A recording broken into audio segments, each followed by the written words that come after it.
Public app খবরের জোরে broiler মুরগির ফার্ম পরিদর্শনে আসলেন মহকুমা প্রশাসনের এক প্রতিনিধি দল। শুক্রবার বিকেল 5টায় জানা গেছে, গত 9 মাস আগে সুকেন দেবনাথ নামে এক ব্যক্তি বিশ্রামগঞ্জ পদ্মনগর বাগমারা একটি ব্রয়লার মুরগির ফার্ম স্থাপন করেন।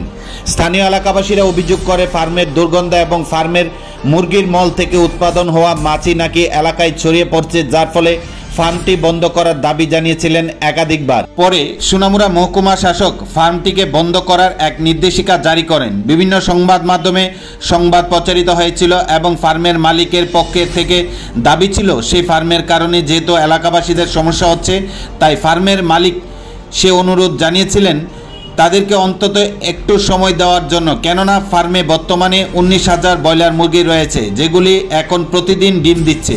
যার ফলে মালিক সুকেন দেবনাথ এলাকাবাসীদের বারবার বোঝানোর চেষ্টা করেছিল অত্যন্ত বর্তমানে পালিত অবস্থায় মুরগিগুলিকে ডিম দেওয়া শেষ হলে বিক্রি করার সময়টুকু দিতে, এমনকি ভবিষ্যতে এই ফার্মে আর কোনো মুরগি তোলা হবে না। অবশেষে শুক্রবার সোনামুড়া মহকুমা প্রশাসনে একটি প্রতিনিধি দল ফার্মটি পরিদর্শনে আসেন। তদন্তকারী দলটি ফার্মের সবকিছুই খতিয়ে দেখেন, এমনকি তারা মহকুমা শাসকের কাছে তদন্তের রিপোর্ট জমা করবেন বলেও জানিয়েছেন। কিন্তু তদন্তকারী দলটি সাংবাদিকদের মুখোমুখি হয়ে কোনো তথ্য দিতে চাননি। এইদিকে মালিক সুকেন দেবনাথ সহ ফার্মে কর্মরত শ্রমিকরা প্রশাসনের তদন্তকারী আধিকারিকদের কাছে অনুরোধ জানিয়েছেন যাতে তাদেরকে কিছুটা সময় দেওয়া হয়। জানা গেছে, ফার্মের মালিক সুকেন দেবনাথ সোনামুড়া আদালতে মহকুমার শাসকের নির্দেশিকাকে স্থগিতাদেশ সহ বিশেষ কিছু সময় দেওয়ার জন্য আবেদন জমা করেন। তবে আগামী সোমবার সুকেন দেবনাথের আবেদনটি বিশ্লেষণ করবে আদালত, এমনটি জানা গেছে আদালত সূত্রে।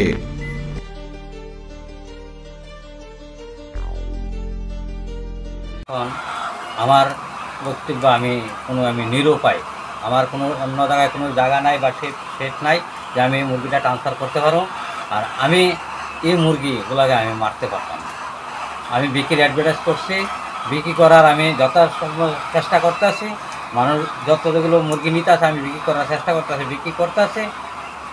আর এবার সরকার আমার তরফ দেখবো আমি কি করতে পারি না করি। সরকারের উপর আমি নিরুপায় হয়ে থাকবো। আমি তো এটা মারতে পারতাম না। সরকার যদি চিজ করে আনে, সরকার চিজ করে আনিবে, আমার দ্বিতীয় কোনো বিকল্প নাই যে আমি এটা এখান থেকে অন্য জায়গায় শিফট করব। আমি বিক্রি করারই চেষ্টা করতেছি, আর আমি একদম বাইরে অবধি চেষ্টা করতেছি বিক্রি করার লেগে। সবাই একই কথা কইতেছে, মুরগি এখন ডিম দেওয়ার সময়, ডিম দিতে আছে, মুরগি গাড়ির মধ্যে ওঠার পরে মুরগিটা মারা যাবে। আমরা কিছুদিন সময় দেওয়ার জন্য চাইতেছি, যেমন মুরগি ডিম শেষ হইলে আমরা মুরগি বিক্রি করে দেবো, আমরা এখানে মালটা লোটাবো।